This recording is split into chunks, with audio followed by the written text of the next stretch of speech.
Last class में जैसा कि आपको याद होगा हम लोग कुछ सर्किट सॉल्विंग में आ गए।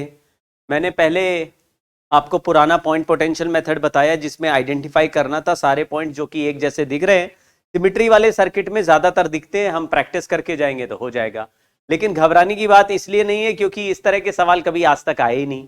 तो जब कभी सवाल ही नहीं आते तो फिर हम लोग ज़्यादा पीएचडी नहीं करेंगे। बच्चे कह रहे सर एक हमने सर्किट देखा जिसमें 15,050 रेजिस्टेंस लगे थे, वो हमसे सॉल्व नहीं हो रहा। हम कह रहे हैं उस पर पेट्रोल डालो और आग लगा दो उस सर्किट को। आपको टेंशन लेने की जरूरत नहीं। ऐसे सर्किट्स में जिसमें बहुत सारे रेजिस्टेंस, बहुत सारा खचड़ पचड़ बना हुआ है, क्योंकि वैसे क्वेश्चन आज तक नहीं पूछे जा रहे, ना एडवांस में पूछे जा रहे हैं, एडवांस में भी नहीं पूछे जा रहे, तो तुम काहे की टेंशन ले रहे हो? ठीक है, थोड़ा सा हाँ भाई। तो जो सवाल एडवांस में नहीं पूछ रहा उसके लिए हम क्यों टेंशन ले, जो सवाल एडवांस के भी बाहर चल रहा है। चलिए आज का कार्यक्रम स्टार्ट करते हैं। मिरर सिमेट्री में हमने देखा था कि अगर कोई ऐसा सर्किट बनाए जिसमें कोई ऐसा सर्किट बनाए जिसमें कोई लाइन ड्रॉ करने से left half right half with the terminal एक दूसरे का मिरर इमेज हो जाए, तो ऐसे में हम लोग कहेंगे कि कोई रजिस्टर, ये जो सारा पॉइंट है ये इक्वी पोटेंशियल हो जाता है। ये कैपेसिटर में किया था, तो जिसने कैपेसिटर में नहीं किया था उसके लिए मैं थोड़ा सा बता दे रहा हूं ब्रीफली, वरना ये दोबारा बताने की कोई जरूरत थी नहीं।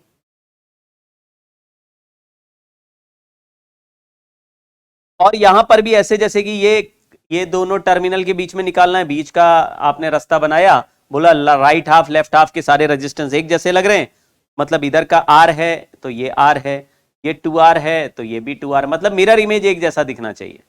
तो अगर ऐसा सर्किट दिखा तो बीच के रास्ते में रखे हुए रेजिस्टेंस को हटा दीजिए, आपका सर्किट सिंपली सॉल्व हो जाएगा।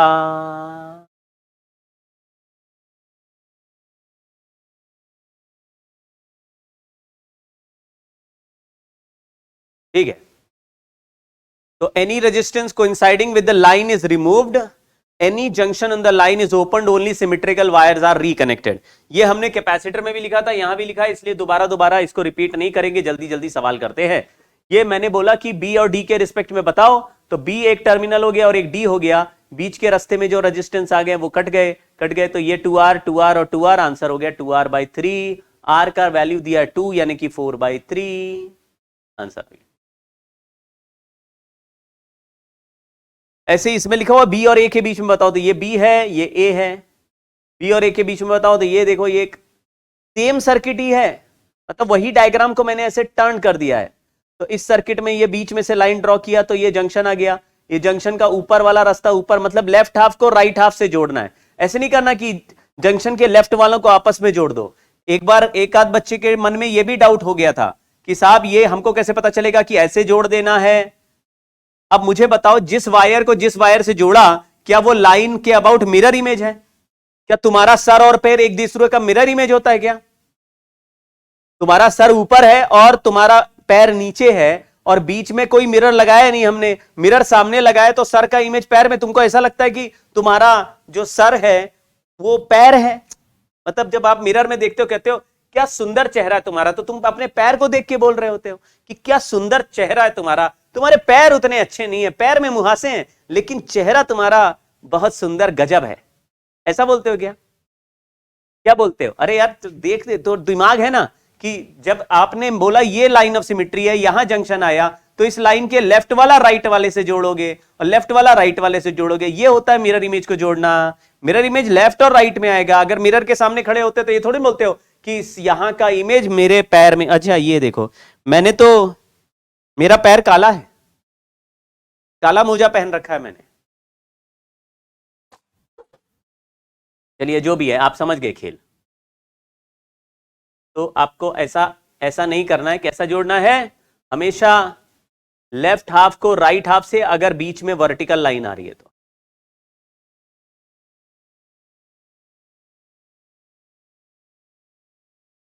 चलिए, तो हमको ये भी पता चल गया, ये तो मामला बड़ा सिंपल हो गया। आर और आर हो गया 2R और आर हो गया 2R/3, यानी ऊपर का रास्ता हो गया 2R/3 का, फिर आर और आर ऐड कर दिया तो हो गया 2r प्लस r बाई 3 यानी कि 8r बाई 3, और नीचे भी 2r बाई 3 है, ये r और नीचे वाला r, तो ये तीनों पैरेलल हो गए। 8r by 3 into 2r by 3 upon 2r by 3 plus 8r by 3, ये हमारा r इफेक्टिव आया।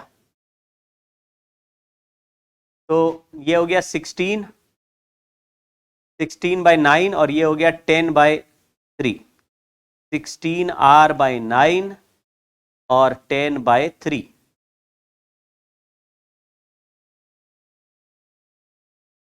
तो 16r बाई 30 हो गया, यानी 8r बाई 15। चेक कर लेते, रेजिस्टेंस का वैल्यू 2 ओम है, तो 8r बाई 16 यानी 16 बाई 15 हो जाएगा। आंसर आ गया।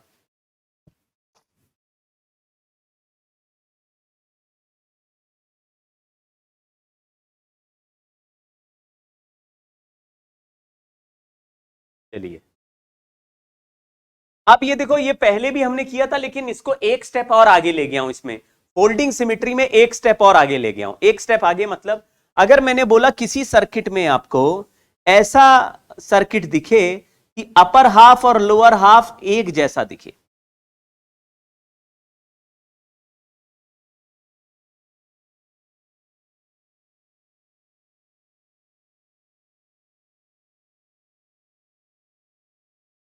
मान लो मैंने ऐसा एक सर्किट बनाया, और भी बना सकते हैं,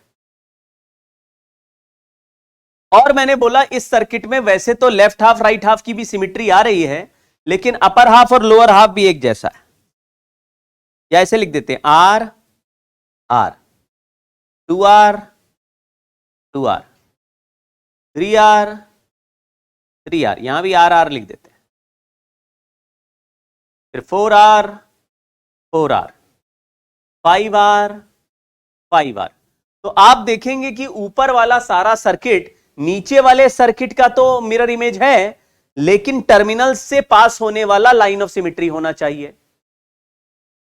ठीक, और यहां पे जो लेफ्ट हाफ और राइट हाफ एक जैसा नहीं, क्योंकि लेफ्ट हाफ में 2r है, राइट हाफ में 4r है, इधर r है इधर 5r है, तो आगे चलने पर सर्किट बदल रहा है, लेकिन अपर हाफ और लोअर हाफ एक जैसा है। तो हमने बोला अब की लाइन ऑफ सिमेट्री यहां से पास करेगी, ये लाइन ऑफ सिमेट्री होगी।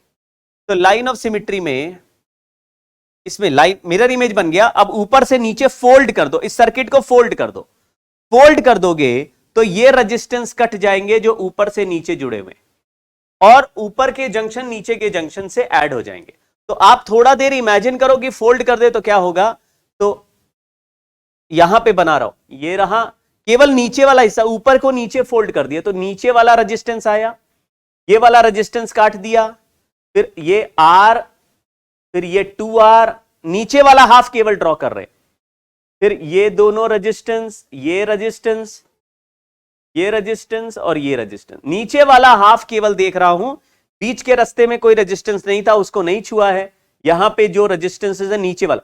अब अपर हाफ को लोअर हाफ में अगर मोड़ दोगे तो ये वाला रेजिस्टेंस है, ये ऐसे हवा में ही रह जाएगा, और ये हवा में रह जाएगा, गायब हो जाएगा। वैसे ही मैंने बोला था अपर हाफ लोअर हाफ के बीच में डायरेक्टली अगर रेजिस्टेंस कनेक्टेड है तो उनको काट दो, क्योंकि ऊपर नीचे पोटेंशियल सेम होता है। तो ये रेजिस्टेंस हो गया। अब क्योंकि अपर हाफ लोअर हाफ में मिलाया तो R और R मिलके R/2 हो जाएगा, ये 2R और 2R मिलके 2R/2 हो जाएगा, ये 3R और 3R मिलके 3R/2 हो जाएगा, ये अपर हाफ और लोअर हाफ मिलके R/2 और R/2 हो जाएगा, ये 4R/2 हो जाएगा, और ये 5R/2 हो जाएगा। अब ये सिंपल सीरीज पैरेलल का सर्किट है। क्या इसका आंसर हम डायरेक्टली निकाल सकते हैं?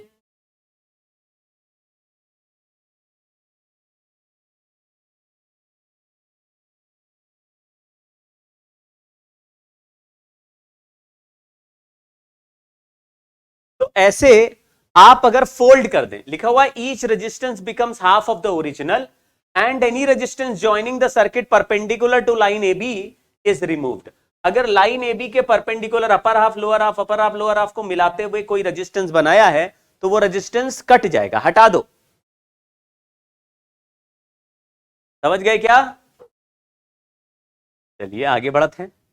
जैसे ये है, इस सर्किट में मान लो हर एक रेजिस्टेंस R है, इसका आंसर हमें पता लगाना है, तो पहले तो ये वाले सारे काट दो, फिर अलग अलग सॉल्व कर दो। 1 2 3 4 5, ऊपर भी 5 5 आ रहे हैं, नीचे भी 5 आ रहे हैं, आंसर हो जाएगा 5R/2। ऊपर अलग अलग रेजिस्टेंस है तो फिर सीरीज पैरेलल बाद में भी कर सकते हैं। हाँ, इस सर्किट को O और A के अबाउट पूछा, O और A के अबाउट।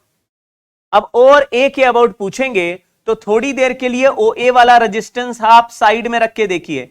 ये मैंने लास्ट क्लास में सिखाया था कि अगर जो दो टर्मिनल्स दिए होते हैं, कोई रेजिस्टेंस उनके अक्रॉस डायरेक्टली कनेक्टेड होता है। हाँ, तो अगर होल्डिंग की जगह पहले ही हाफ वैल्यू कर दिया तो चलेगा। हाँ, पहले ही हाफ कर दो, लेकिन हाफ ही सॉल्व करना भाई। ऐसे नहीं कि ऊपर वाले को भी हाफ कर दिया, नीचे वाले को भी हाफ कर दिया, फिर ऐड कर रहे हो, तो फिर तो गलती हो जाएगा, फिर तो 1/4 हो जाएगा। थोड़ा दिमाग लगाना।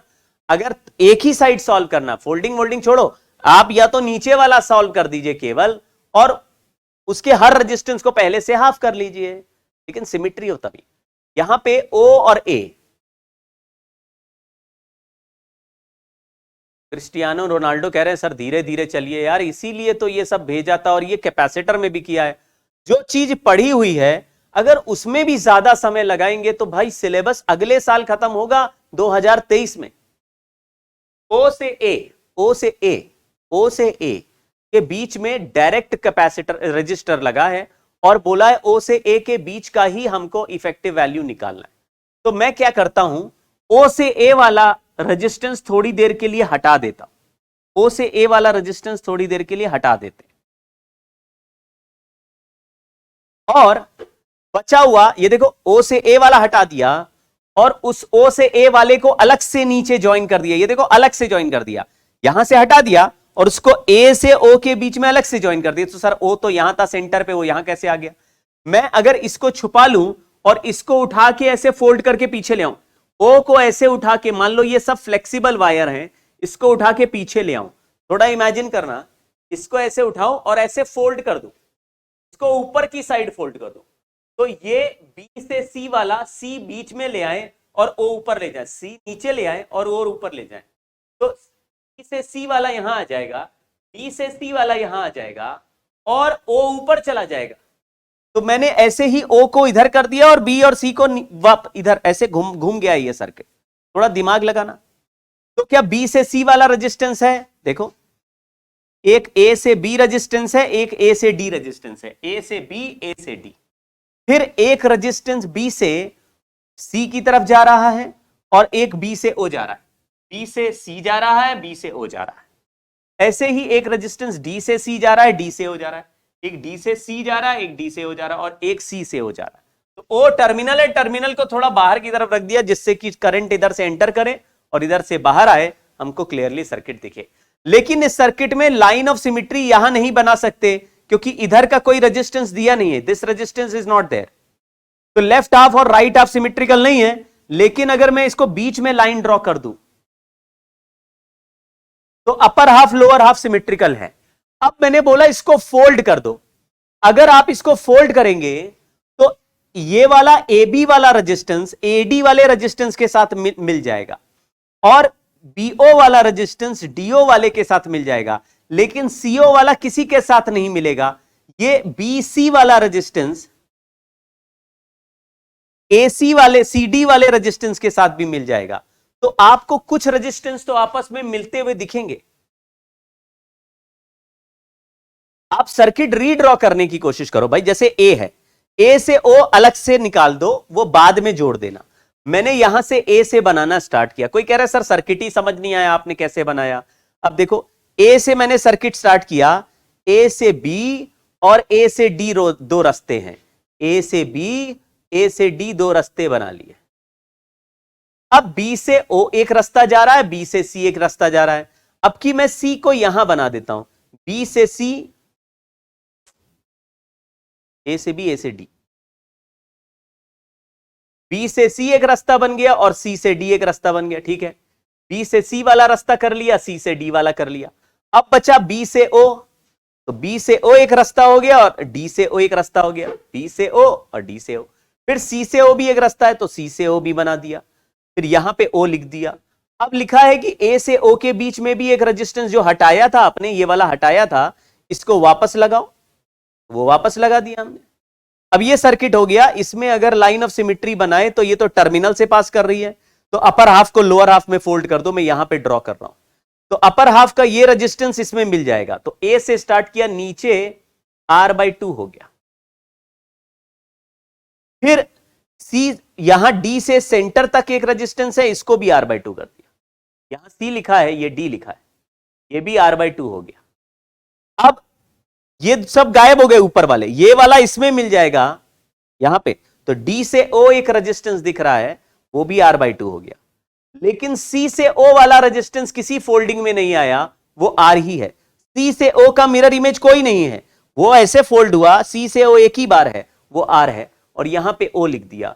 इसके अक्रॉस एक रेजिस्टेंस नीचे और लगा हुआ है।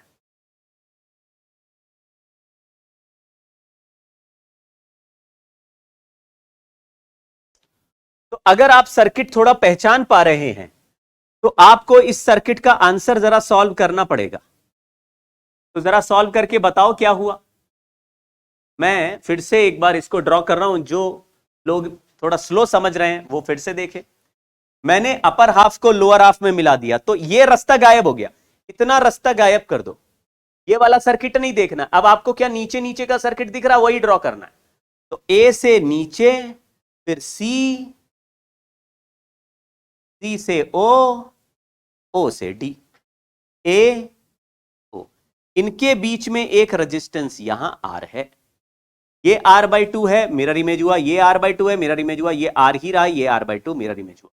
तो R/2 और R सीरीज में ये दोनों 3R/2 हो गए, इनके साथ पैरेलल हो गया, तो 3R/2 और R/2 यानी 3R/8 हो जाएगा।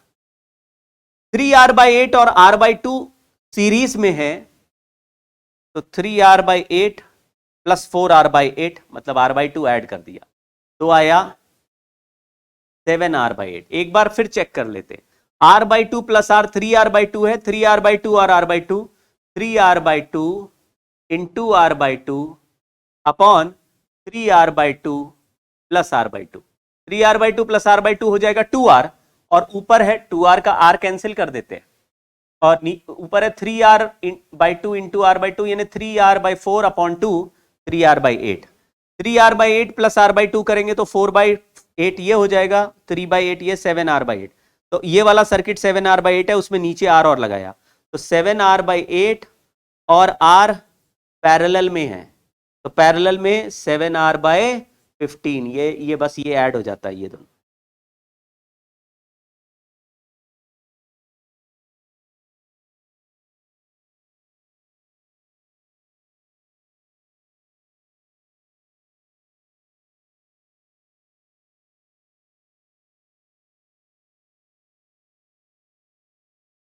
हाँ,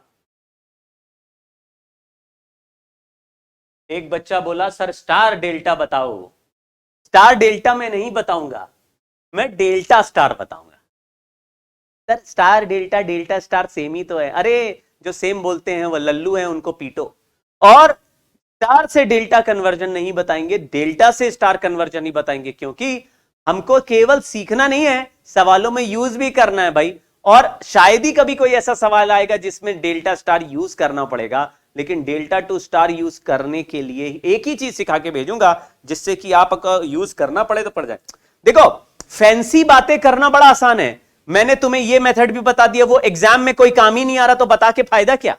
एग्जाम में कोई नहीं लग रहा, एग्जाम में जो सवाल आ रहे हैं वो बिना मेथड के ही हो रहे हैं, और हमने यहां से सजा सजा के भेज दिया तुम्हें कि ये लो यार, जाओ मैदान में युद्ध करने जा रहे हो, ऐसा करो, ये बॉर्नवीटा भी रख लो, और ऐसा करो, ये एक अंडा भी रख लो, और ऐसा करो यार, ये चम्मच भी रख लो, क्या पता कोई दुश्मन को चम्मच से मार दोगे। अरे पागल, यूज काम ही नहीं आएगा, तो क्या करेंगे, वही हथियार देके भेजेंगे जिसको कर पाओगे यूज। चलिए, a network of 9 conductors connect 6 points ABCDEF as shown in the figure. The figure denotes resistance in ohm. बहुत सारा बकवास बात लिख दिया इस फोटो में। Find the equivalent resistance between A and D. मैं सर्किट रीड्रॉ करूंगा, आप थोड़ा पहचानना ए एंड डी। जो बच्चा समझ गया इसको कैसा क्या होता है वो अभी कलाकारी खेल खेल जाएगा।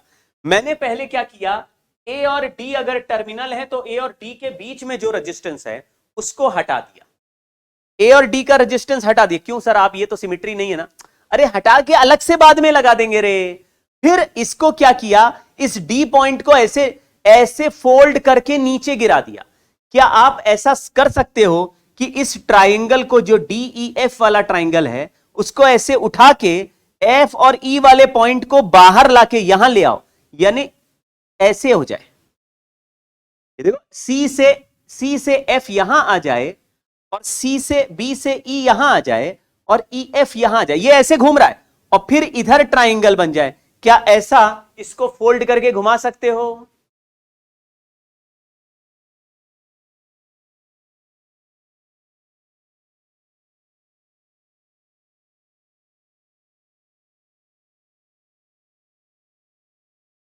बोलो भाई, क्या ऐसे फोल्ड करके घुमा सकते हैं? बिल्कुल सर घुमा सकते हैं। ये तो हट जाएगा, इसको बाद में लगा देंगे, ए से नीचे डी तक बाद में। ठीक है, तो पहले मैं क्या कर रहा हूं, इसको ऐसे 90 डिग्री घुमा दे रहा हूं, ऐसे 90, फिर इधर फोल्ड कर देंगे। देखो जरा ध्यान से, ये देखिए ऐसे एरो बनाया, ये 90 डिग्री घुमा दिया। अच्छा, अब ये 90 डिग्री घुमा के ए से डी वाला रेजिस्टेंस को हटा देंगे और डी पॉइंट को यहां ले आएंगे। तो ये सी से एफ ऐसे हो जाएगा, बी से ई इधर हो जाएगा, इधर हो जाएगा, और ई से एफ इधर हो जाएगी। ये एफ आ गया, ये ई आ गया, और फिर ऐसे ये देखो यहां डी आ गया और डी यहां आ गया। तो ए से डी वाला जो रेजिस्टेंस है वो अलग से ए से डी के अक्रॉस लगा देंगे। बोलिए समझ में आ रहा है क्या?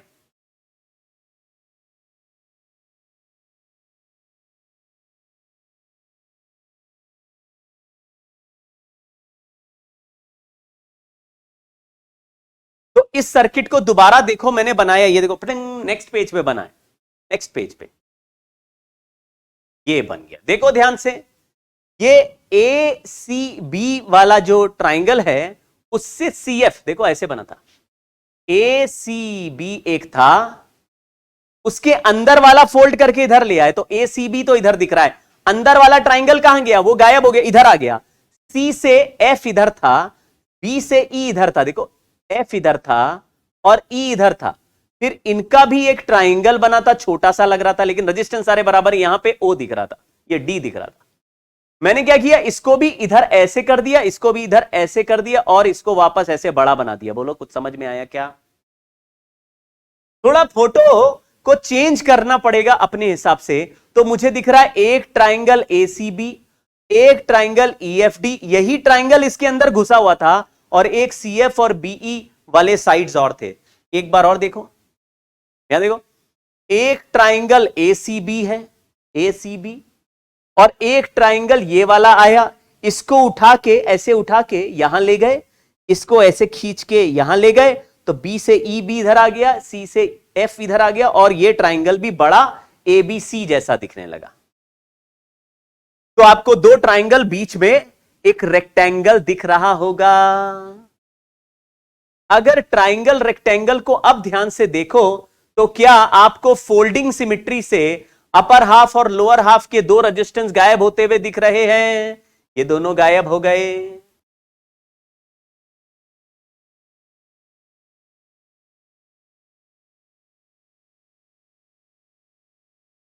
अगर मुझे ऐसा सर्किट दिख गया, देखो ये सब बड़े फेमस सर्किट हैं, बहुत ही आसानी से सॉल्व हो जाते हैं, लेकिन एक एक बार थोड़ा प्रैक्टिस कर लेंगे तो एग्जाम में ऐसा ही आएगा तो कर लेंगे, वैसे एग्जाम में नहीं आएगा, ये मेरी गारंटी है।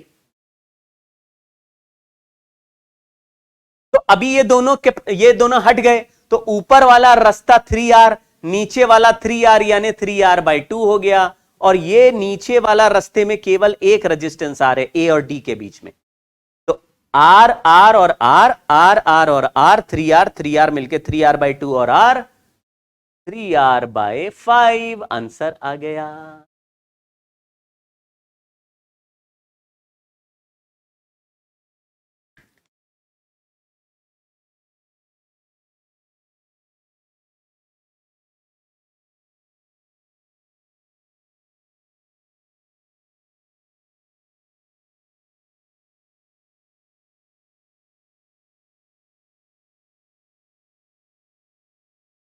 कह रहे सर इसमें ये वाला भी तो सिमिट्री हो सकता है। अरे यार ऐसा सिमिट्री बनाने का क्या फायदा है? क्या इसमें कोई रेजिस्टेंस को इंसाइड कर रहा है? नहीं सर। तो हटेगा कोई रेजिस्टेंस? नहीं सर। क्या इसमें कोई जंक्शन आ रहा है? नहीं सर। तो कोई जंक्शन खोल पाओगे? नहीं सर। तो इस सिमिट्री का फायदा क्या है? सिमिट्री बना लो, रख लो घर में।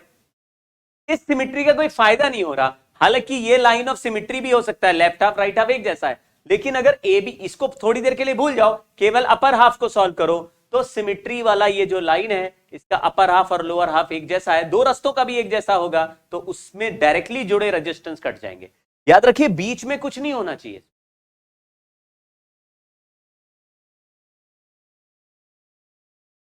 एक बार चेक कर लेते हैं, मैंने सवाल में कुछ पढ़ा नहीं ढंग से।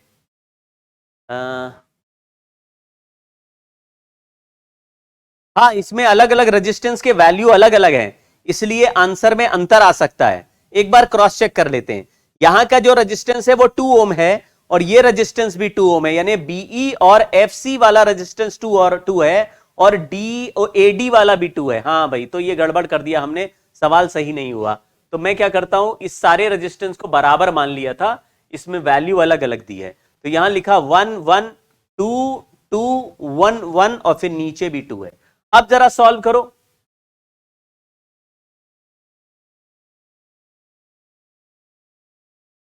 तो ऊपर के रास्ते में 4 हो गया, नीचे के रास्ते में 4 हो गया, 4 और 4 2 हो गया, 2 और 2 1 हो गया, तो आर इफेक्टिव का आंसर 1 ओम आ गया।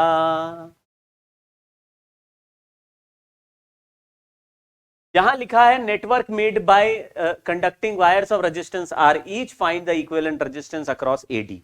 एडी के बीच में अगर लाइन ड्रॉ करेंगे तो एफ ई एफ वाला कट जाएगा, ये कट जाएगा, तो फिर ट्राइंगल रेक्टेंगल यही सब बन जाएगा, आराम से सॉल्व हो जाएगा, कर लेना खुद। अब ये नॉर्मल वाला सिमिट्री था, फोल्डिंग सिमिट्री नहीं था, नॉर्मल सिमिट्री था। ये ऐसे और ये ऐसे एक प्लेन बनाया, तो ये प्लेन में ईएफ वाला रेजिस्टेंस आ गया, उसको काट दिया, तो फिर अब सिंपल सर्किट हो जाएगा। ए से डी पहुंचने के ये ई से रास्ता है, एक ए से डी डायरेक्ट है और ये एक पीछे वाला रास्ता है, तो पीछे वाले में दोनों सीरीज, ये पैरेलल, फिर दोनों सीरीज, फिर बाकी parallel. 8 identical resistance R each are connected along edges of pyramid having square base ABCD as shown in the figure. The equivalent resistance between A and D, ये भी कर लोगे भाई, ये भी बीच में से लाइन बनाओगे, तो ये सर्किट दो पार्ट में बराबर ब्रेक हो जाएगा।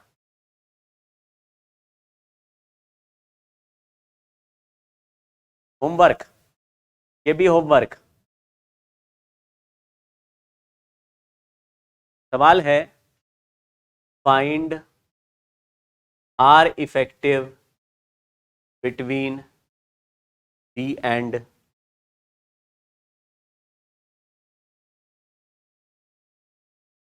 ये सब सवाल आने का चांस इंटायरली जीरो है, नेग्लिजिबल।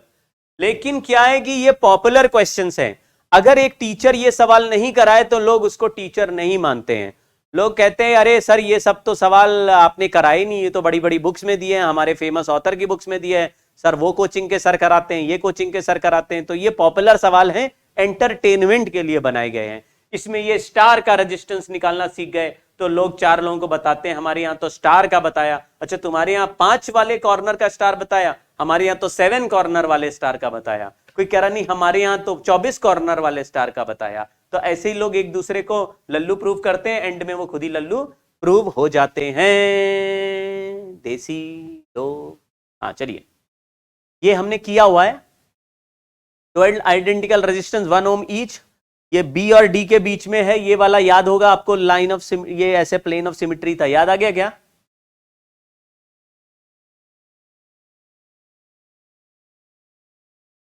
ये ऐसे प्लेन ऑफ सिमिट्री हो गया, ये वाला केस याद आ गया होगा आपको।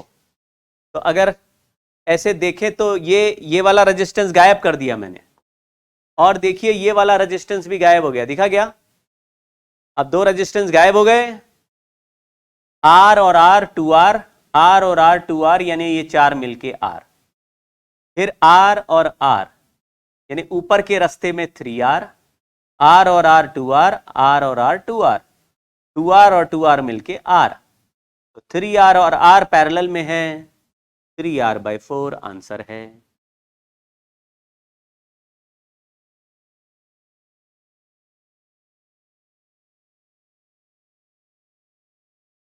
बहुत बढ़िया, लेकिन जल्दी जल्दी कर लेते हैं कुछ। ये चलो व्हीटस्टोन ब्रिज आ गया।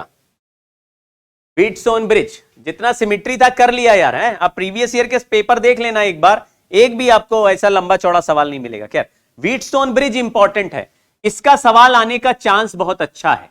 इंपॉर्टेंट मतलब अगर आपको सर्किट बना हुआ सवाल दिखे तो आप ऐसे ही टेस्ट करना, पहले चेक करना व्हीटस्टोन ब्रिज है कि नहीं, पहले ही चेक करना व्हीटस्टोन ब्रिज है कि नहीं, फिर चेक करना सिमिट्री यानी मिरर सिमिट्री या फोल्डिंग सिमिट्री है कि नहीं।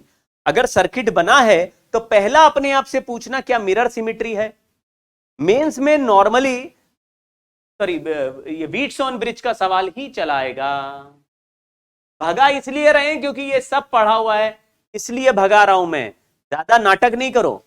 अभी ये R1 R2 R3 R4 ऐसे लिख दिया तो मैंने बोला कि इफ गैल्वेनोमीटर ये जो बीच में लगा हुआ डिवाइस G, इसका रीडिंग है 0 यानी no deflection in galvanometer, galvanometer का ये जो कांटा है ये खिसका ही नहीं, तो आप बोलेंगे R1/R3 इक्वल टू R2/R4। या तो ये ऊपर से नीचे वाले रेजिस्टेंस का रेशो, इधर भी ऊपर से नीचे वाले रेजिस्टेंस के रेशो के इक्वल होना चाहिए। अगर ऐसा हो जाए तो गैल्वेनोमीटर वाले ब्रांच को तुम हटा सकते हो, तो R1 R2 सीरीज हो जाएगा, R3 R4 सीरीज हो जाएगा और फिर पैरेलल हो जाएंगे, तो R इफेक्टिव जल्दी से सॉल्व भी हो जाएगा। आप इसको अपर हाफ और लोअर हाफ के रेशो में भी लिख सकते हो कि अपर हाफ के दो रेजिस्टेंस का रेशो अगर लोअर हाफ के दो रेजिस्टेंस के रेशो के बराबर है तो भी गैल्वेनोमीटर का डिफ्लेक्शन 0, तो भी सीरीज पैरेलल से इफेक्टिव रेजिस्टेंस आसानी से सॉल्व हो जाएगा।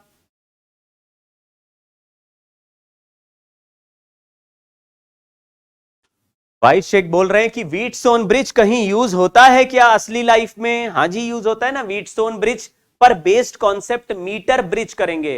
ये एक ऐसा डिवाइस होगा जो अननोन रेजिस्टेंस के वैल्यू पता लगाएगा और उसी पर बेस्ड एक पोस्ट ऑफिस बॉक्स होगा।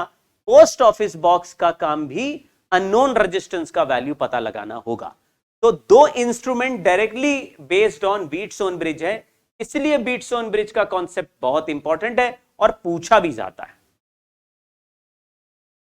Metre bridge and post office box. चलिए स्टार्ट करते हैं। लिखा है balance Wheatstone bridge circuit as shown when key is pressed what will be the change in reading of galvanometer. अगर बैलेंस व्हीटस्टोन ब्रिज है तो इसका करंट पहले से ही इसमें जा रहा था और इधर करंट 0 ही रहना था। अगर स्विच क्लोज करोगे तो भी करंट 0 रहेगा, यानी कि यहां का I1 करंट ही यहां I1 जाएगा, इधर का I2 करंट ही इधर I2 में जाएगा। इसका मतलब गैल्वेनोमीटर का रेजिस्टेंस भी R है, R/R equal to R/R, so there is no change in current. आप बोलेंगे नो चेंज, तो रीडिंग में 0 चेंज, मतलब ये तो दो ऑप्शन सही हो गए। What will be the change in the reading of galvanometer, नहीं मतलब नो चेंज, नो चेंज ठीक है।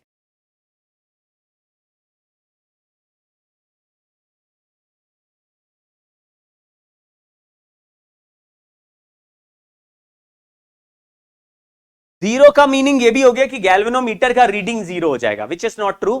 गैल्वेनोमीटर का reading will not change, it will have the same reading as before but the value of reading will not change. चलिए the current I drawn from 5 volt source will be, चलिए start करते हैं। यहां पे लिखा है resistance 10 ओम, यहां है 5, 10/5 होता है 2:1, इधर हो गया 20 ओम, ये 10 ओम 2:1, तो बीच वाले 10 ओम में कोई करंट फ्लो नहीं करेगा, तो उस बीच वाले 10 ओम को मैंने हटा दिया। इसका मतलब यह हुआ कि यहां से जब करंट जाएगा तो 10 ओम वाला करंट तो 20 ओम से होके जाएगा और इधर से 5 ओम वाला करंट नीचे मुड़ के 10 ओम से जाएगा, फिर मिल जाएगा। तो ऊपर वाले रास्ते में आपको 10 ओम और 20 ओम यानी दो रेजिस्टेंस सीरीज में दिखेंगे, नीचे वाले रास्ते में आपको 5 ओम और 10 ओम सीरीज में दिखेंगे, फिर यहां पे बैटरी 5 वोल्ट की लगी है। तो आप कहेंगे ये 30 ओम हो गया, ये 15 ओम हो गया, मतलब ये R और 2R हो गए, तो 2R/3 हो गया रेजिस्टेंस। R की जगह हम 15 लिख देंगे, तो आंसर आ गया 2 × 15/3, कैंसिल किया 5, आंसर आया 10 ओम। तो करंट यहां 5 वोल्ट का बैटरी का टोटल रेजिस्टेंस हो गया 10 ओम, तो हमारा करंट हो गया 5/10 यानी कि 1/2 यार।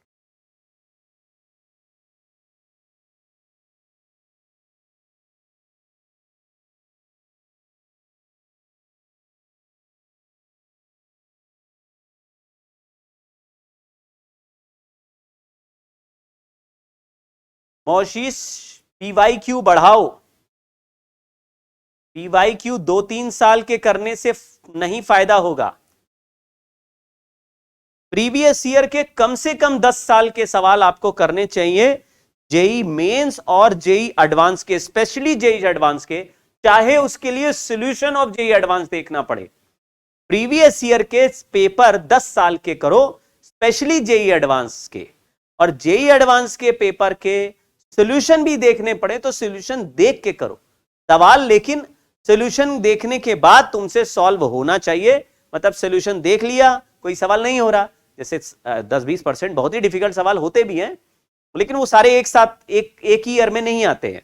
तो किसी एक साल मैकेनिक्स का सवाल डिफिकल्ट होगा, किसी एक साल थर्मो का होगा, किसी पेपर में इलेक्ट्रोस्टैटिक्स का डिफिकल्ट होगा। लेकिन आप इलेक्ट्रोस्टैटिक्स से 15 सवाल देखेंगे तो 14 इजी होंगे, 15वां थोड़ा डिफिकल्ट होगा।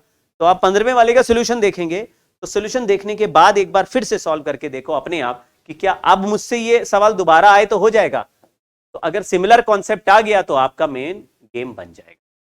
Ammeter will read the value of current. बोलो भाई, यहां पे व्हीटस्टोन ब्रिज इस जगह पर दिख रहा होगा आपको, क्या यहां व्हीटस्टोन ब्रिज दिखा?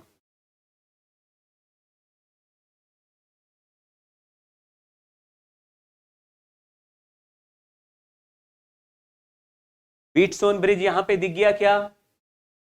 तो व्हीटस्टोन ब्रिज का अगर ये वाला रेजिस्टेंस हम काट दें तो 5 और 5 10 हो गया, 5 और 5 10 हो गया, 10 और 10 5 हो गया। तो ये चारों रेजिस्टेंस मिला के 5 है। फिर ये ऊपर वाला रास्ता 5 है, और ये 5 और 5 10 है। क्या पूछा है? हाँ, ये एमीटर का रीडिंग पूछा है। तो यहां पे जो बैटरी है 10 वोल्ट की है, ऊपर के रास्ते में 1 एम्पियर, मतलब ये दोनों मिला के, या ऐसे बोल दो ये भी 10 हो गया, ये भी 10 हो गया, और ये भी 10 हो गया। तो इस 10 में भी 1 एम्पियर करंट जाएगा, इस 10 में भी 1 एम्पियर करंट जाएगा, इस 10 में भी 1 एम्पियर करंट जाएगा। तो टोटल करंट जाएगा 3 ampere, 3 amps.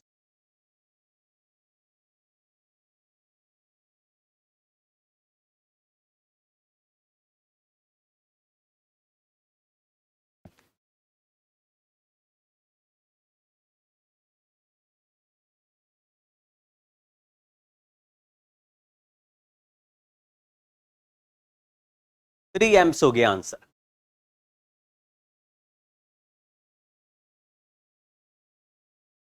Wheatstone bridge resistance P and Q approximately equal. R का वैल्यू 400 ओम है, द ब्रिज इज बैलेंस्ड।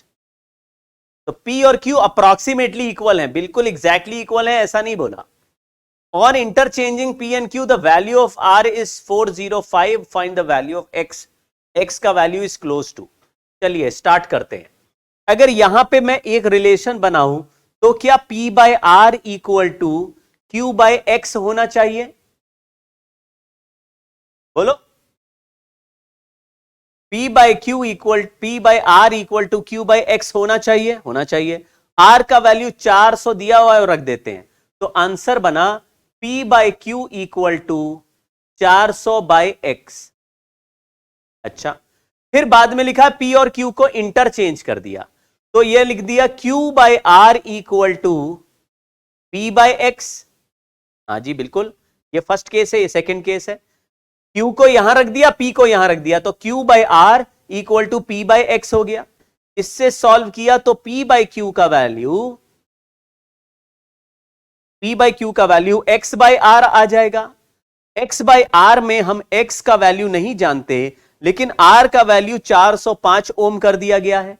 तो P/Q तो दोनों जगह सेम ही होगा, तो मतलब ये दोनों भी सेम होंगे। तो X upon 405 equal to 400 upon x। तो हमारा जो वैल्यू है x स्क्वायर इज 405 इंटू 400। इसको आप चाहो तो अप्रोक्सीमेटली सॉल्व करो, नहीं तो मैं आपको एक तरीका बताता हूं।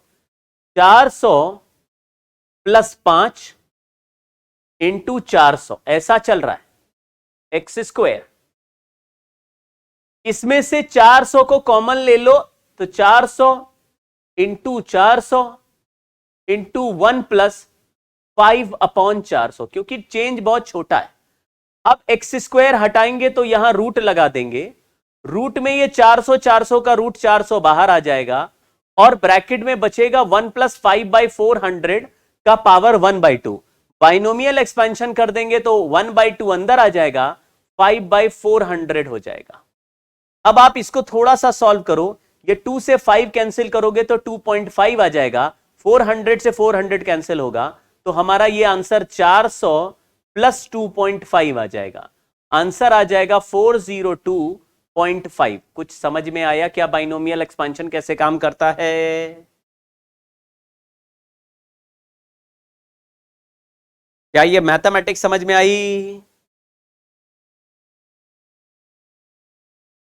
ये सारे वैल्यू क्लोज हैं, लेकिन आप इस तरह से आप आंसर तक पहुंच सकते हैं आसानी से।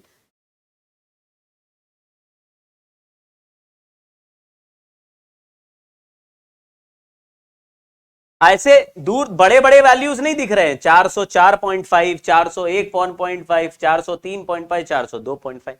मुझे तो ये पता नहीं चल रहा कि दोनों को मल्टीप्लाई करके स्क्वायर रूट लेंगे तो सचमुच बीच वाला ही नंबर आएगा, लेकिन हमने इसको बाइनोमियली एक्सपैंड करके ऐसे सॉल्व कर दिया। 405 को लिखा 400 प्लस 5, उसमें से 400 को कॉमन ले लिया तो ब्रैकेट में बचा 1 प्लस 5 अपॉन 400। 400 इंटू 400 के ऊपर रूट लगाए तो 400 बाहर आ गया, और ये 1 प्लस 5/400 का पावर 1/2 है। तो किसी का भी पावर 1/2 हो या कोई भी पावर n हो तो बाइनोमियल एक्सपेंशन क्या करता है, पावर को अंदर मल्टीप्लाई कर देता है और हायर टर्म को इग्नोर कर देते हैं। और भी पावर के टर्म बनेंगे ना, ऐसे बनते हैं एक्स स्क्वायर एक्स क्यूब, ऐसे आगे वाले टर्म, तो वो एक्स स्क्वायर एक्स क्यूब, ऐसे एक्स स्क्वायर एक्स क्यूब सबके अलग चलते हैं, फैक्टोरियल से डिवाइड होता है। वो बाइनोमियल वाले टर्म आगे वाले इग्नोर कर दिए। तो ये पुराना फैक्ट बात हो गई यार।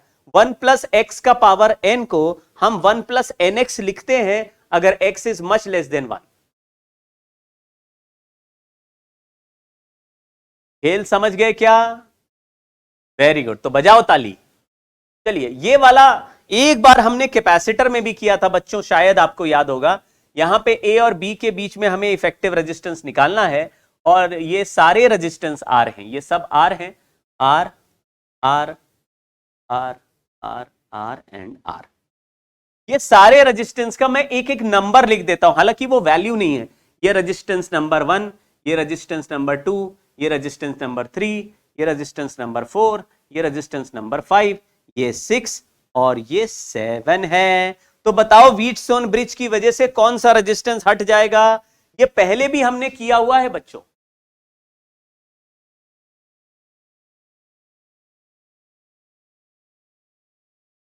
पहले भी किया हुआ है ये, इसमें कैपेसिटर था तब किया था ये सवाल, कौन सा वाला हटेगा?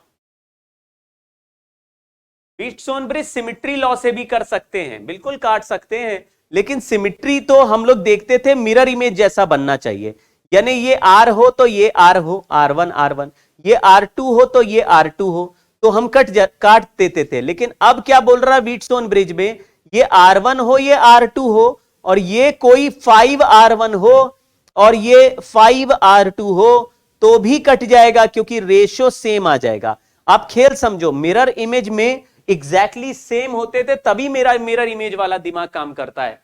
यहां पे मिरर इमेज नहीं है तो भी रेशियो सेम होने से कट जाएगा, दोनों में अंतर है। लेकिन मिरर इमेज जहां पे काम कर रहा है वहां पे मिरर इमेज बना के भी काट सकते हैं। तो व्हीटस्टोन ब्रिज एक बड़ा कॉन्सेप्ट हो गया, मिरर इमेज एक छोटा कॉन्सेप्ट हो गया। खैर, ये नंबर 2 वाला रेजिस्टेंस कट जाता है, याद है क्या आपको?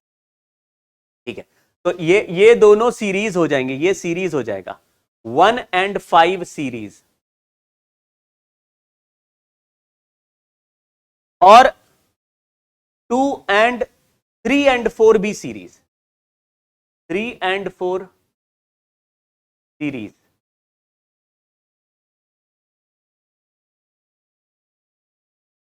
फिर दोनों पैरेलल, फिर ये दोनों पैरेलल,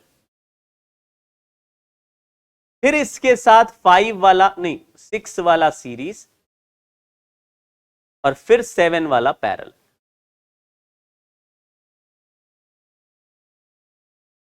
ऐसे सर्किट बन जाएगा। चलिए, क्या आपको इनफाइनाइट लैडर सर्किट याद है? चलिए, याद है तो करते हैं। ये आर है, ये आर है, ये आर है, ये आर है, ये आर है, ये आर है, ये आर है, ये आर है, सारे आर हैं। यहां पे बोला इफेक्टिव रेजिस्टेंस एक्स है, तो हमने मान लिया assume R effective is X across A B.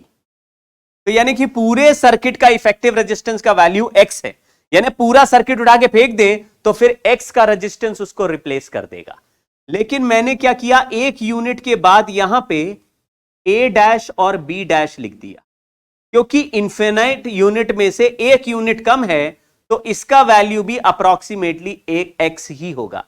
तो हम कहते हैं कि सर एक क्यों काटा, दो काट देते तो भी तो एक्स रहता। लेकिन अगर इनफाइनाइट में से दो माइनस करो या एक माइनस करो, कौन सा आंसर पहले वाले रिजल्ट के बिल्कुल नजदीक रहेगा? तो तुम कहोगे इनफाइनाइट में से एक माइनस करेंगे तो वेरिएशन थोड़ा बहुत आना है, वो मिनिमम रहेगा। दो माइनस करेंगे तो थोड़ा सा वेरिएशन ज्यादा आ सकता है, तीन माइनस करेंगे तो वेरिएशन और ज्यादा। मतलब मिनिमम वेरिएशन के साथ अगर बनाए तो ये एक्स का वैल्यू एक यूनिट के बाद लिख देते हैं, उससे सॉल्विंग भी इजी होती है और अप्रोक्सीमेशन जो आ रहा है वो भी कम होता है। तो मैंने क्या लिखा, ए और फिर ये एक यूनिट बनाया और पीछे जो ए डैश बी डैश लिखा था उसकी जगह हमने एक्स लगा दिया, यानी पीछे वाले सारे सर्किट को काट के उसको एक्स मान के लगा दिया और बोला ए बी के अक्रॉस भी जो इफेक्टिव आंसर आएगा वो एक्स आएगा। तो ये हो गया R X upon R plus X और ये हो गया आर, यानी R plus R X upon R plus X equal to X. इसको इधर भेज दो और क्वाड्रेटिक बना के सॉल्व कर लो। R X equal to R plus X into X minus R, X square minus R X minus R square.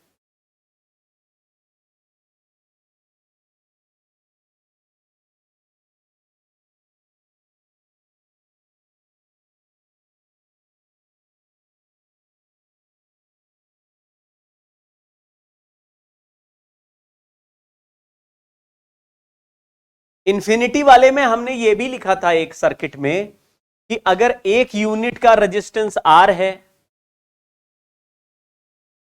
अगले यूनिट का रेजिस्टेंस बच्चों 2R है, याद आया?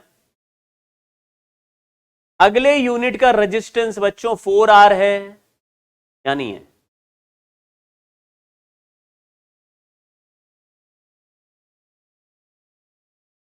फिर ऐसे इंफिनिटी तक जा रहा है सर्किट, तो क्या हम लोग इफेक्टिव रेजिस्टेंस बता सकते हैं ए बी के अक्रॉस? वो वाला जरा होमवर्क सॉल्व करना आप लोग।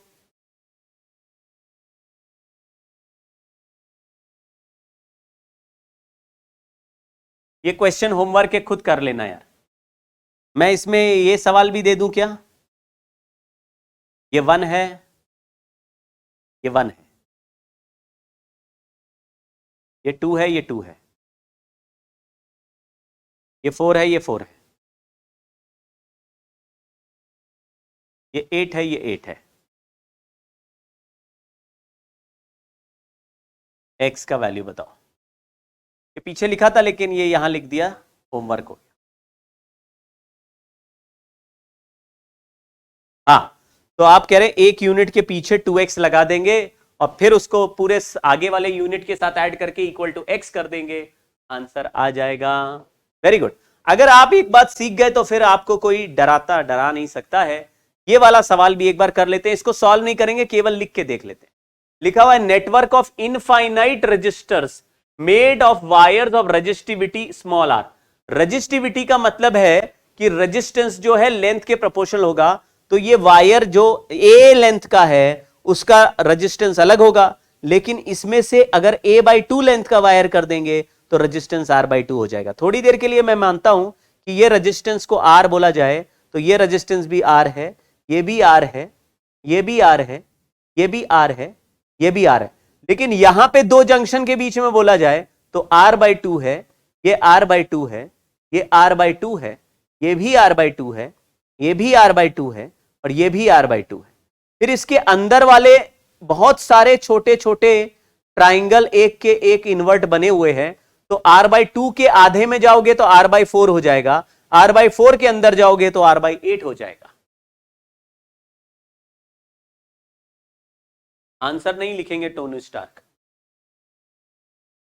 तो फिर इस सर्किट को कैसे सॉल्व किया जाए, पूछा है कि effective resistance between B and C बताओ। मैंने सोचा कि अगर यहां पे एक लाइन ऑफ सिमिट्री बना दें तो ये जंक्शन ओपन हो सकता है। इन दो पॉइंट को एबीसी है, डी और ई लिख देता हूं। तो ये जो ट्रायंगल दिख रहा उल्टा वाला डीई वाला,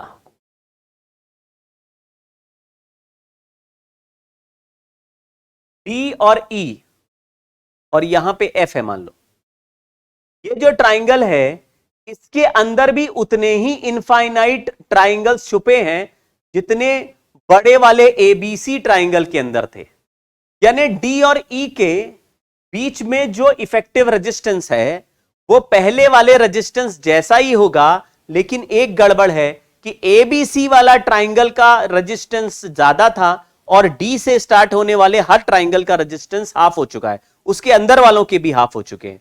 तो अगर बी और सी के बीच में जो ट्राइंगल है उसका हम लोग इफेक्टिव रेजिस्टेंस x मान ले, तो इसका इफेक्टिव रेजिस्टेंस अब मुझे x/2 मानना पड़ेगा इनफाइनाइट ट्राइंगल्स का। ये जो बोला क्या आपको समझ में आ रहा है? ये कहीं खत्म नहीं हो रहे, ट्राइंगल के अंदर ट्राइंगल के अंदर ट्राइंगल इनफाइनाइट है। तो आपने कहा जो एबीसी वाला ट्राइंगल और डीईएफ वाला जो ट्राइंगल है वो एक जैसे हैं। एबीसी के अंदर भी इनफाइनाइट है और डीईएफ के अंदर भी इनफाइनाइट है, पर शर्त यह है, गड़बड़ यह है कि एबीसी वाला ट्राइंगल r/2 r/4 ऐसे स्टार्ट हो रहा है और डीईएफ वाला ट्राइंगल r/2 से स्टार्ट हो रहा है, r/2 r/4, यानी उसमें हर ट्राइंगल का रेजिस्टेंस पहले से हाफ हो गया, तो इफेक्टिव रेजिस्टेंस भी x/2 हो गया। तो अंदर के सारे इनफाइनाइट ट्राइंगल्स को उठा के फेंक दो, उसकी जगह x/2 लगा दो। तो मैंने फिर से एबीसी वाला ट्राइंगल बनाया और यहां ऐसे बी और सी, डी और ई के बीच में जो रेजिस्टेंस लगाया वो x/2 हो गया, और यहां से यहां तक का जो इफेक्टिव रेजिस्टेंस है उसका आंसर मैंने x मान लिया।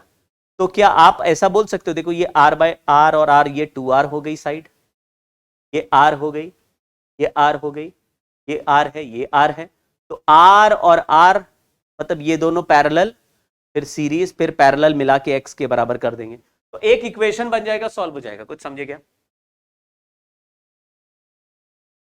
बड़े ट्राइंगल के अंदर जो छोटे ट्राइंगल से इंफिनिटी जा रहा है उसका साइज पहले से हाफ है, इसलिए मैंने उसके इफेक्टिव रेजिस्टेंस को भी बाहर वाले ट्राइंगल के इफेक्टिव रेजिस्टेंस के मुकाबले आधा कर दिया।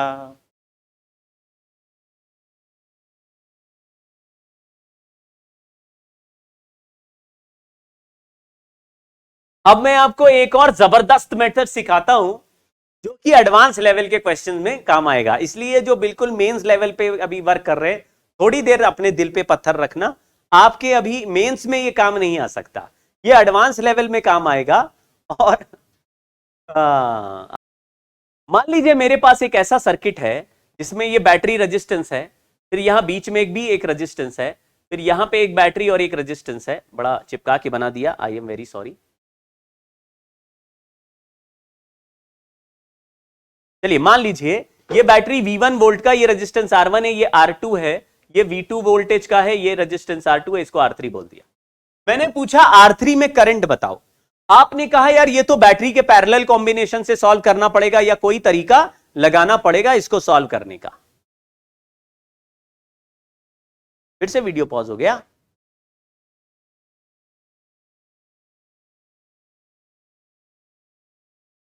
ठीक है, देखो जरा ध्यान से। अगर मैंने बोला कि थोड़ी देर के लिए ऐसा होता कि ये बैटरी नहीं होता, तो आप कहते R2 और R3 पैरेलल है और R1 सीरीज है, और ये सर्किट बड़ा ही आसानी से सॉल्व हो जाता, क्योंकि सीरीज पैरेलल सॉल्व करके मैं इधर से करंट भेजता और फिर करंट को डिवाइड कर देता। मान लो इस ब्रांच में करंट I2 और इस ब्रांच में करंट I3 चला गया। आप खेल समझना, मैंने क्या सोचा, अगर इसमें एक बैटरी होती तो क्या ये सर्किट आसानी से सॉल्व हो जाता? आपने कहा आसानी से सॉल्व हो जाता। तो इस बैटरी को देखो क्या लिखा है, क्या लिखा? If voltage source is removed it is replaced by a conducting wire. यानी कि अगर V2 हटाना है तो उसकी जगह वायर लगा दो, ऐसा लगेगा बैटरी नहीं है, सीधा जुड़ा हुआ है। अब मुझे बताओ, R2 और R3 अगर ये बैटरी नहीं होती तो R2 R3 पैरेलल हो जाते कि नहीं? बिल्कुल हो जाते। पैरेलल के बाद ये R1 के साथ सीरीज होता, बिल्कुल हो जाता। तो क्या सर्किट सॉल्व बड़ा आसानी से हो जाता? बिल्कुल सर, बहुत आसानी से सॉल्व हो जाता। तो मान लीजिए यहां से हमने करंट निकाल लिया, सर्किट सॉल्व हो गया। फिर मैंने इसी प्रोसेस को रिपीट करा। अब V1 वाला बैटरी कंडक्टिंग वायर से कनेक्ट किया और V2 से करंट बनाया। तो मान लीजिए यहां से करंट निकला, जैसे यहां से निकला I1, इसमें गया I2, इसमें गया I3।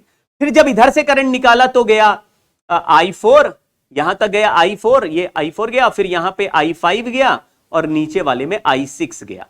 तो मान लीजिए 3 करंट इधर वाले बैटरी से हमने अलग अलग रास्ते में निकाले, इधर से भी निकाल दिए। फिर मैंने कहा अब ये दोनों बैटरी एक साथ लगी हैं तो अलग अलग सॉल्व कर दिया, अब उनको सुपर पोजिशन कर दो। तो आप देखेंगे एक साइड वाले रास्ते में करंट राइट में जा रहा था I1 और लेफ्ट से आ रहा I5, तो जब इनको सुपर पोजिशन करेंगे तो I1 माइनस I5 हो जाएगा करंट। इस राइट वाले रास्ते में करंट I2 जा रहा था और नीचे से मतलब लेफ्ट में जा रहा I4, मान लो I4 बड़ा है I2 से, तो हम बोलेंगे I4 माइनस I2। बीच वाले रास्ते में I3 और I6 करंट जा रहे थे, लेकिन I3 और I6 दोनों ही नीचे जा रहे हैं। आपको सुपर पोजिशन करना है, डायरेक्शन सेम तो ऐड करना है, डायरेक्शन अपोजिट तो सब्ट्रैक्ट करना है, और ऐसे ऐड किया तो डायरेक्ट आंसर फाइनल करंट का आ जाएगा। क्या ये तरीका समझे?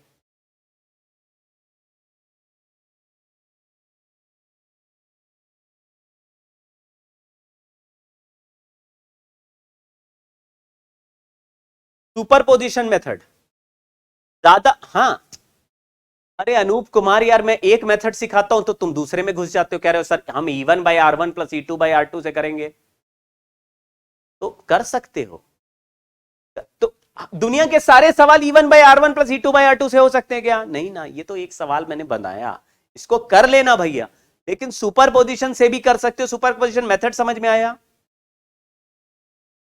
अब मुझे बताओ कि ऐसे अगर सर्किट दिया हो तो सुपरपोजिशन नहीं लगाना चाहिए। क्यों? क्योंकि अगर मुझे 4 बैटरी का सर्किट दे दिया तो 4 बार सॉल्व करना पड़ेगा, फिर 4 बार उसके करंट निकालने पड़ेंगे, 4 बार ऐड करना पड़ेगा, बहुत ही ज्यादा टाइम लग जाएगा। आसान करता है, टाइम ज्यादा लगाता है। हमारे पास टाइम की कमी है एग्जाम में। ठीक, एक सवाल देखते। दूसरा मैंने बोला, अगर मान लो किसी सवाल में दिया है कि करंट आई आ रहा है, एक सर्किट में करंट आई आ रहा है या उधर से आई जा रहा है, तो उनको करंट सोर्स मान लो। अगर करंट सोर्स के हिसाब से करोगे तो बस करंट सोर्स हटाना है तुम्हें। जैसे कि अगर कहीं पर सर्किट में कुछ करंट सोर्स दिए हैं, ये बोल रहा है करंट सोर्स है I1 का, यहां पे एक रेजिस्टेंस है, यहां एक रेजिस्टेंस है, यहां एक रेजिस्टेंस है, यहां पे करंट सोर्स। तो करंट सोर्स जब हटाएंगे तो बस हटाना है कि ये करंट सोर्स हटा दिया तो ओपन ब्रांच हो जाएगा, ये हटा दिया तो इस करंट सोर्स से क्या होगा ये निकालो, फिर ये हटा दिया और ये लगा दिया तो इस करंट सोर्स से क्या होगा वो निकालो, और दोनों करंट सोर्स के रिजल्ट को सुपरपोजिशन कर दीजिए, डायरेक्ट आ जाएगा 4 वोल्ट। इस बैटरी का नाम लिखा 2 वोल्ट। ये रेजिस्टेंस का वैल्यू है 2, इसका वैल्यू है 2, इसका वैल्यू भी है 2। चलिए अगर हम E2 को हटा दे, रिमूव कर दो और रिप्लेस कर दो प्लेन वायर से, रिप्लेस विद कंडक्टिंग वायर,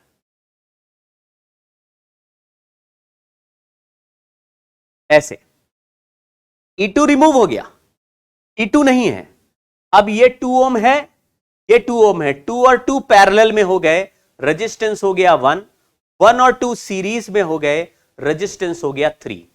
तो ये जो बैटरी 4 वोल्ट की मैंने ली है, इससे करंट चलेगा 4/3। ये करंट गया 4/3 एंपियर, यहां पहुंच गया, यहां से दो बराबर रास्ते में डिवाइड हुआ तो ये आ गया 2/3 और इसमें भी करंट आ गया 2/3। एक फोटो सॉल्व हो गया। अब यहां लिख दिया हमने 2 वोल्ट का बैटरी और E1 हटा दिया। E1 हटाया तो ये रेजिस्टेंस है 2, ये रेजिस्टेंस भी है 2, 2 और 2 हो गया पैरेलल में 1, 1 और 2 मिलके हो गया सीरीज में 3। तो यहां से करंट चला 2/3, यहां चला 2/3, इसमें गया 1/3 और इसमें भी गया 1/3। अब किसी भी ब्रांच को आप सुपर पोजिशन करके बताओ कि क्या क्या करंट है। अगर मैंने बोला इस ब्रांच का नाम A बोल दिया, इस ब्रांच का नाम B बोल दिया और नीचे वाले ब्रांच का नाम B, ये A है, ये B है, ये C है। अब मैं आपसे पूछता हूं ब्रांच A में करंट क्या है, तो ब्रांच A में 4/3 गया राइट में, 1/3 गया लेफ्ट में, आंसर आया IA का 4/3 माइनस 1/3 यानी 1 एंपियर। अगर हम B ब्रांच का बोले तो 2/3 है राइट में, 2/3 है लेफ्ट में, करंट इन ब्रांच B आ गया 0 एंपियर। अगर हम करंट इन ब्रांच C पूछे तो C ब्रांच का करंट है 1/3 प्लस 2/3 यानी कि current in C branch is 1 ampere. पढ़ो जरा, infinite grid of identical resistors हैं, सबका रेजिस्टेंस R मान लेते हैं, रेजिस्टेंस R, सभी दो जंक्शंस के बीच के रेजिस्टेंस का वैल्यू R है, मतलब ये भी R, ये भी R, ये भी R, ये भी R, सब R है, सब वायर R है। इसमें कहीं बीच में कोई पॉइंट का टर्मिनल A ले लिया और कोई टर्मिनल को B ले लिया। अब बोला है A और B के बीच में हमको इफेक्टिव रेजिस्टेंस निकालना है, ठीक है। अब देखना, इसको करंट प्रोसेस से करते, करंट वाले से। मैंने इसको एक ऐसे सोर्स से कनेक्ट कर दिया जो I करंट भेजता है, I करंट का सोर्स से इधर कनेक्ट कर दिया और B से हमने कनेक्ट कर दिया I सोर्स का करंट बाहर आ रहा है। आप समझना, यहां पे करंट सोर्स के पॉइंट ऑफ व्यू से कर रहे हैं, ठीक है। करंट को ज्यादा बार डिवाइड नहीं करना, बहुत सिंपल है, आप समझना, आराम आराम से समझोगे, आपके मन में एकदम बैठ जाएगा। ये समझ लो कि दो करंट सोर्स हैं, एक करंट सोर्स से आई, देखो आप जब भी इफेक्टिव रेजिस्टेंस निकालते हो तो बैटरी लगाते हो, बैटरी से जो इफेक्टिव करंट ड्रॉ करता है उसको बोलते हैं कि भाई, जैसे मैंने बोला एक सर्किट है, 10 वोल्ट का बैटरी है, इसको किसी सर्किट से कनेक्ट कर दिया, यहां सर्किट है, इस सर्किट में कितना रेजिस्टेंस है मैं आपको नहीं बता रहा, लेकिन मैं ये कह रहा हूं कि यहां से 5 एंपियर करंट सर्किट में जा रहा है, तो सर्किट का रेजिस्टेंस बता सकते हो क्या? बता सकते हो क्या? ये जो सर्किट में कितना रेजिस्टेंस है मैंने नहीं बताया, सर्किट में क्या क्या अंदर है वो भी नहीं बताया, केवल ये बताया कि 10 वोल्ट का बैटरी लगाने से ये सर्किट 5 एंपियर करंट ड्रॉ कर रहा है। क्या बता सकते हो इसका रेजिस्टेंस कितना होगा? बोलो भाई। आपने कहा जो भी total voltage upon total current है उसका रेशियो कर देंगे तो रेजिस्टेंस आ जाएगा। ये बात क्लियर है?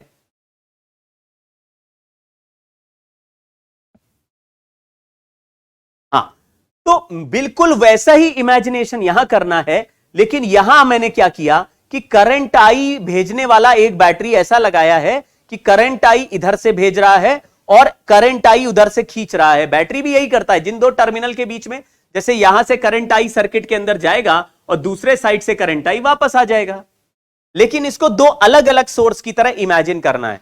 और मैं जो मेथड बता रहा हूं उसको ग्रास्प करना, उसमें क्वेश्चनबाजी नहीं करनी है, केवल याद करना है मेथड कैसे काम कर रहा है, ठीक है, सवालबाजी नहीं करनी। समझो कि ये दो करंट सोर्स हैं, एक करंट सोर्स आई करंट भेज रहा है और दूसरा करंट सोर्स हमने हटा दिया। आप थोड़ा इमेजिन करना कि अगर ये हाईली सिमेट्रिकल इनफाइनाइट ग्रिड है और ए पॉइंट पर करंट आई हम भेज रहे हैं, ये ए पॉइंट है, यहां पे ए पॉइंट, इसमें करंट आई भेज रहे हैं, तो अगर चारों तरफ ये इनफाइनाइट तक फैला है तो A point mid point of the circuit है। करेक्ट? ये बात समझ गए क्या? अगर मैंने करंट आई ए पॉइंट से एंटर करा दिया, बी वाला हटा दिया, केवल ए से भेज रहे हैं वो सॉल्व करेंगे, उससे डिस्ट्रीब्यूशन निकालेंगे, फिर केवल बी से खींच रहे हैं वो सॉल्व करेंगे, उससे डिस्ट्रीब्यूशन निकालेंगे, दोनों डिस्ट्रीब्यूशन का सुपरपोजिशन करेंगे, इफेक्टिव करंट आ जाएगा।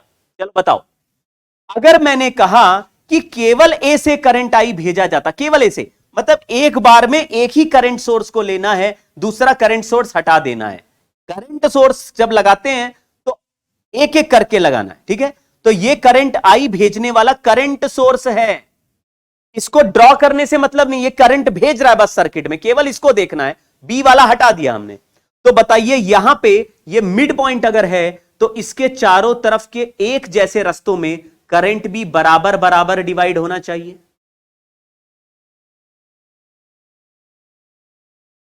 अब ये जो बी पॉइंट है ये यहां है, यहां से करंट ड्रॉ नहीं कर रहे, केवल ए से भेज रहे हैं, यानी कि ये दो सोर्स हैं, एक करंट भेजता है, दूसरा करंट खींचता है, उसी को इफेक्टिव बैटरी बोल रहा हूं। एक साइड से भेजेगा, दूसरे साइड से निकालेगा। हम एक एक करके सॉल्व करें। केवल करंट भेजा तो कैसे डिवाइड होगा? I by four, I by four, I by four, I by four. अब यही सर्किट में दोबारा बना दूं और बी से केवल, यहां में मान लो बी है, केवल आई करंट बी से निकालूं, मतलब इसमें केवल भेजा वो फोटो और इसमें केवल बी से बाहर निकालते वाला फोटो बनाए, तो बताइए किस रास्ते से करंट आएगा? आप बोलेंगे बी से चारों तरफ जो रास्ते हैं उनसे आई बाई फोर करंट खींचेगा, आई बाई फोर खींचेगा। ये थोड़ा थोड़ा जहर है, थोड़ा सा अलग है मेथड, इसलिए अब समझना।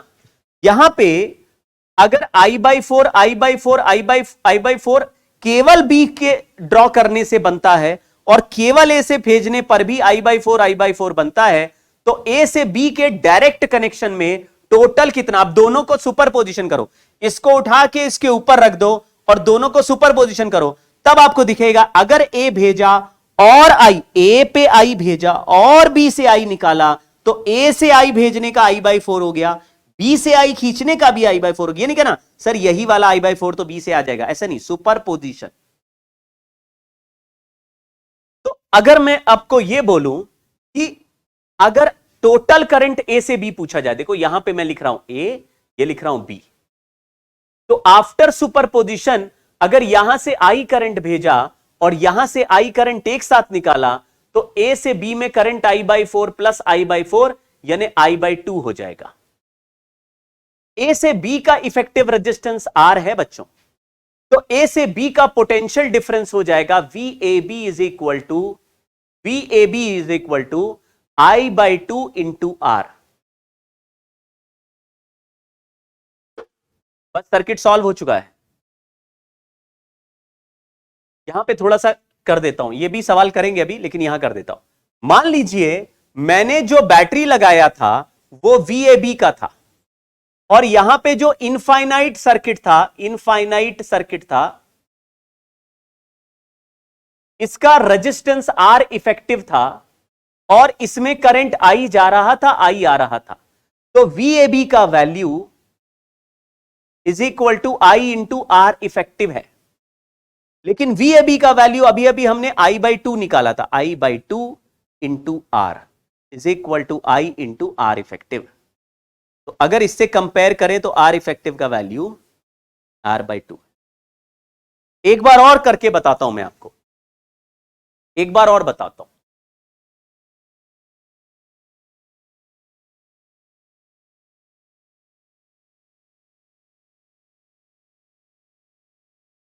ये वाला सर्किट सबके लिए नहीं है, ये मैंने रिस्क उठाया है। नॉर्मल क्लास में भी ये सर्किट केवल 10-15 लोगों को ही ये मेथड एक्सेप्ट होता है, बाकी सब कहते हैं नहीं सर हम नहीं मानेंगे ये मेथड। तो आपकी मर्जी है, आप मेथड नहीं मानो तो मत मानो, ठीक है। एक बार और ट्राई करते हैं, देखो जरा ध्यान से। मैंने बोला ऐसे इनफाइनाइट लैडर सर्किट में, सॉरी इनफाइनाइट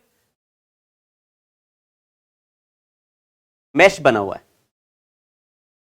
इनफाइनाइट में किसी भी दो एडजेसेंट जंक्शंस के बीच में इफेक्टिव रेजिस्टेंस पूछा है, आपको बोलना है केवल आई करंट भेजा जाता तो अगल बगल के रास्ते में I/4, मतलब यहां I/4 लिख दो। फिर यही सर्किट दोबारा बनाया और बी पॉइंट से आई करंट बाहर निकाला तो I/4 इसके चारों तरफ के रास्ते से आ गया, यहां पे I/4 लिख दिया। अब आपको बोलना है कि ए और बी अगर दोनों एक साथ करंट फेंकें और इन दोनों को सुपरपोजिशन कर दें तो आपको ए से बी वाले रास्ते में आई करंट जाने पर I/2 इसमें जाएगा, बाकी I/2 और पूरा फैल के आएगा दूसरे रास्तों से। सर ये आई भेजा, केवल I/2 इसमें गया,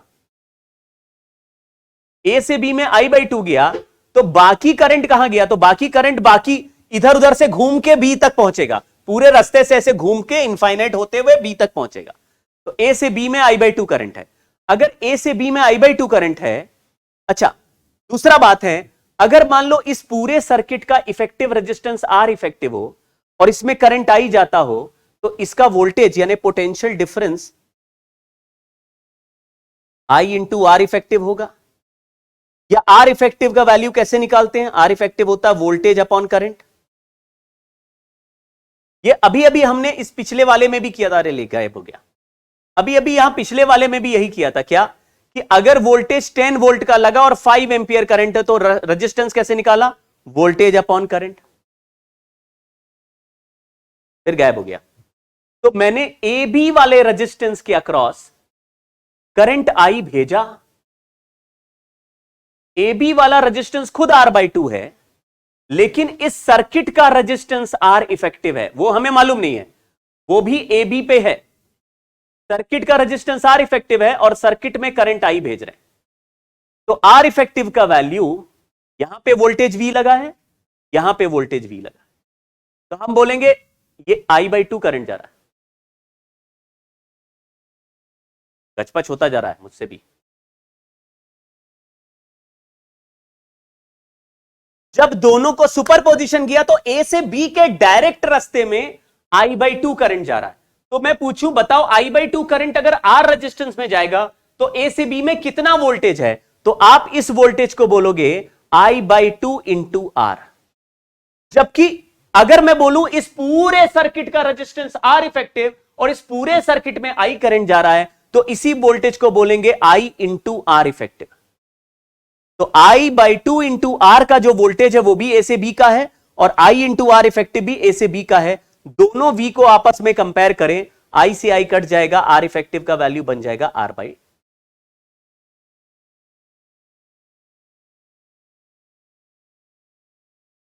जल्दी जल्दी एक सवाल और कराता हूं आपको, देखते ही आंसर आ जाएगा, ध्यान से देखना।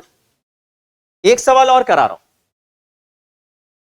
हाँ, अगर मैंने बोला यहां पे एक I करंट भेजा जाए, ये देखो ऐसे टर्मिनल्स बने हुए, दूसरा टर्मिनल B है, उधर से I करंट, अगर ये स्ट्रक्चर में एक जंक्शन में देखो, जैसे ए वाला है, कितने ब्रांच ब्रेक हो रहे हैं? 3, तो यहां कितना करंट जाएगा? I/3।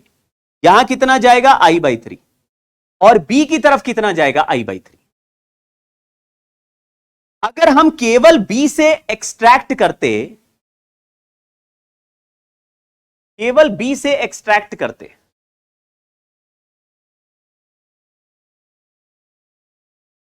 केवल बी से करंट आई खींचे तो I/3 I/3 I/3, तो केवल बी से करंट खींचे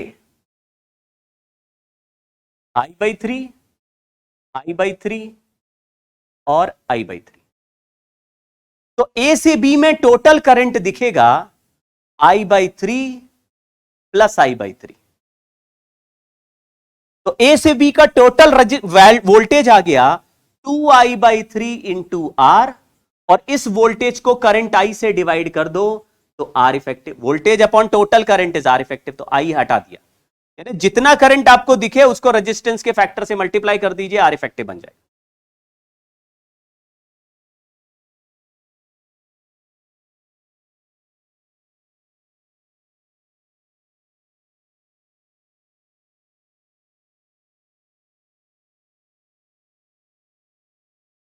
ठीक है, जल्दी से एक बार और देखो। अगर मैंने बोला ऐसे, मान लो यहां ए है, ये बी है, ये सी है,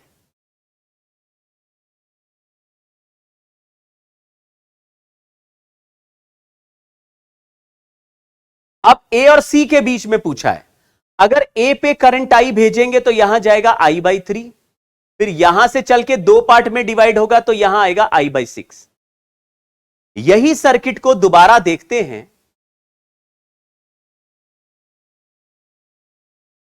सी पे। अगर सी से आई करंट खींचूं,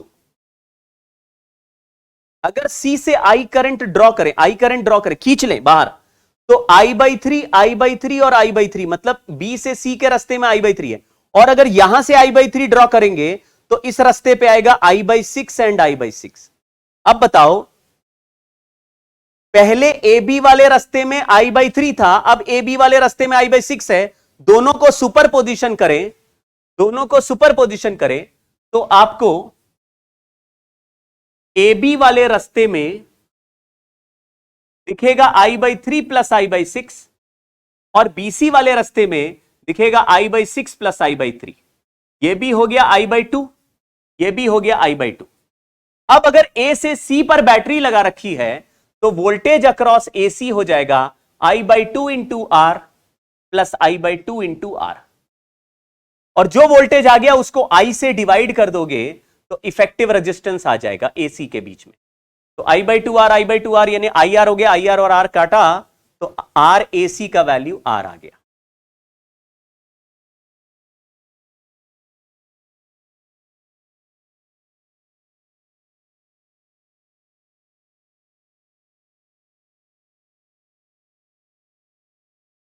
एक सवाल मैं आपको और दे रहा हूं, यहां पे लिखा है ए, ये लिखा है बी और ये लिखा है सी, और हर रेजिस्टेंस आर है, ईच रेजिस्टेंस आर। आपको बोलना है आर इफेक्टिव ए बी का आंसर बताना है और आर इफेक्टिव ए सी का आंसर बताना है। जैसे सी से खींचोगे तो I/4, I/4, I/4, I/4, I/4 दिखेगा, लेकिन यहां से I/4 खींचना है तो यहां से कितना जाएगा, तो यहां से आएगा I/12, I/12 और I/12। क्या ये खेल समझ पा रहे हो? ए से बी जाना है और बी से सी, तो सी से अगर मैं करंट ड्रॉ करूं ऐसे आई, तो I/4, I/4, ये I/4 है, और ये I/4 इधर से आया तो ए से कितना आया, I/12 आया। समय समाप्ति की घोषणा हो चुकी है। डेल्टा स्टार मेथड अब नेक्स्ट क्लास में कराया जाएगा।